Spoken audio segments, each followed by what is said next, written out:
साल 2018 में अडानी ग्रुप के चेयरमैन गौतम अडानी की नेटवर्थ 11.9 बिलियन डॉलर थी और वो वर्ल्ड के 154th रिचेस्ट पर्सन थे। लेकिन साल 2022 में सिर्फ 4 साल के अंदर अडानी की नेटवर्थ 123.7 बिलियन डॉलर तक पहुंच गई और वो दुनिया के 5th रिचेस्ट पर्सन बन चुके हैं। और इस मामले में वो वॉरेन बफेट और मुकेश अंबानी को भी पीछे छोड़ चुके हैं। पिछले सिर्फ 4 साल में अडानी ने 112 बिलियन डॉलर कमाए हैं। लेकिन हैरानी की बात ये नहीं है कि अडानी की वेल्थ इतनी तेजी से कैसे बढ़ गई, बल्कि हैरानी की बात तो ये है कि अडानी की इतनी तेज ग्रोथ के कारण माना जा रहा है कि साल 2050 तक इंडिया नेक्स्ट यूएसए होगा। लेकिन अब सवाल ये आता है कि आखिर कैसे सिर्फ एक आदमी की वेल्थ बढ़ने से इंडिया जैसी इतनी बड़ी इकोनॉमी 2050 तक नेक्स्ट यूएसए बन जाएगी और इसमें अडानी का क्या रोल होगा, चलिए जानते हैं। 25 अप्रैल 2022 को Indian industrialist Gautam Adani Warren Buffett को पीछे छोड़कर वर्ल्ड्स 5th रिचेस्ट पर्सन बन गए। आज अडानी की नेटवर्थ 123.7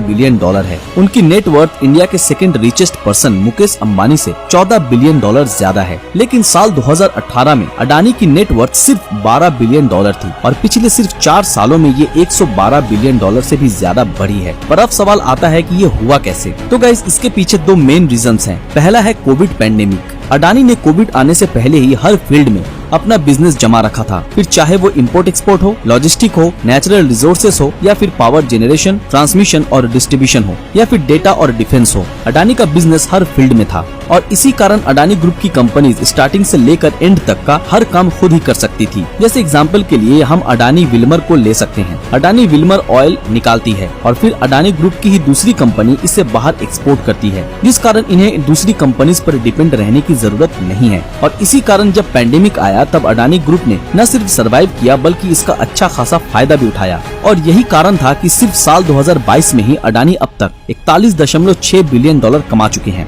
पैंडेमिक के दौरान अडानी ग्रुप ने इतनी तेजी से ग्रो किया कि महज कुछ ही महीनों में अडानी ग्रुप की लगभग हर एक कंपनी के शेयर प्राइस बढ़ गए और अडानी ग्रीन लिमिटेड जैसी कंपनीज ने तो जो टारगेट 4 साल बाद के लिए सेट किया था वो पहले ही हासिल कर लिया। इसके अलावा आज इंडिया की लगभग हर बड़ी सिटी का एयरपोर्ट अडानी ग्रुप ही मैनेज करता है। इन सब के अलावा अडानी की ग्रोथ के पीछे जो दूसरा मेन रीजन है वो है रशिया यूक्रेन वॉर। आज सनफ्लावर ऑयल की पूरी दुनिया में डिमांड है और ये सिर्फ 3 ही कंट्रीज एक्सपोर्ट करती है, रशिया, यूक्रेन और इंडोनेशिया। अब जब रशिया और यूक्रेन के बीच वॉर शुरू हो चुकी है तो इसकी एक्सपोर्टर सिर्फ एक ही कंट्री बची है, इंडोनेशिया। लेकिन इंडोनेशिया भी इतनी बड़ी डिमांड को एक साथ पूरा नहीं कर सकता और यही आता है रोल अडानी विल्मर का। रशिया यूक्रेन वॉर के कारण जब सनफ्लावर ऑयल की मार्केट में कमी हो गई तो दुनिया भर में इसके ऑल्टरनेटिव्स की मांग तेजी से जोर पकड़ने लगी और इसके ऑल्टरनेटिव है ग्राउंडनट, मस्टर्ड और सोयाबीन ऑयल। अडानी विल्मर ने इस मौके का पूरा फायदा उठाया और उसने ये ऑयल एक्सपोर्ट करना शुरू कर दिया। और यही कारण है कि जब से रशिया यूक्रेन वॉर स्टार्ट हुई है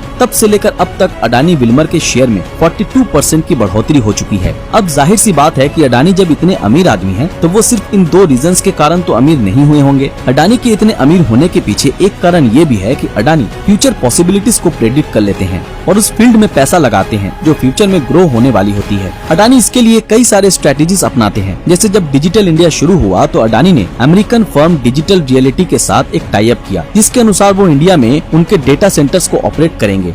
इसमें इंडिया का तो फायदा होगा ही, लेकिन साथ ही साथ अडानी का भी बहुत बड़ा फायदा होगा। इसके अलावा दुनिया जिस तेजी से रिन्यूएबल एनर्जी की तरफ बढ़ रही है उससे पहले ही प्रेडिक्ट करते हुए अडानी ग्रीन लिमिटेड ने रिन्यूएबल एनर्जी में भी अच्छा खासा इन्वेस्ट किया और साल 2019 में अडानी ग्रीन यूएस की पूरी सोलर इंडस्ट्री से भी ज्यादा पावर सिर्फ अकेली प्रोड्यूस कर रही थी और आज ये सोलर इंडस्ट्री में वर्ल्ड लीडर है। और आज अडानी ग्रीन की ही तरह अडानी ग्रुप की कई दूसरी कंपनीज भी बड़ी तेजी से ग्रो कर रही है। लेकिन इंडिया को आगे ले जाने में सिर्फ अडानी ही बड़ा रोल प्ले नहीं करेंगे, बल्कि कई सारे और ऐसे बिलियनियर्स हैं जो इसमें एक महत्वपूर्ण भूमिका निभाने वाले हैं। फोर्ब्स के मुताबिक साल 2022 तक इंडिया में 166 बिलियनियर हैं और आज इंडिया बिलियनियर्स की लिस्ट में दुनिया में 3rd रैंक पर है। ऐसा नहीं है कि इंडिया में ये बिलियनियर्स पहले से मौजूद थे, बल्कि इनमें से ज्यादातर सिर्फ पिछले 3 या 4 सालों में बने हैं। और इन बिलियनियर्स के इतने ग्रो करने के पीछे सबसे बड़ा कारण है नए यूनिकॉर्न्स। यूनिकॉर्न उन कंपनीज को कहा जाता है जिनका वैल्यूएशन $1 बिलियन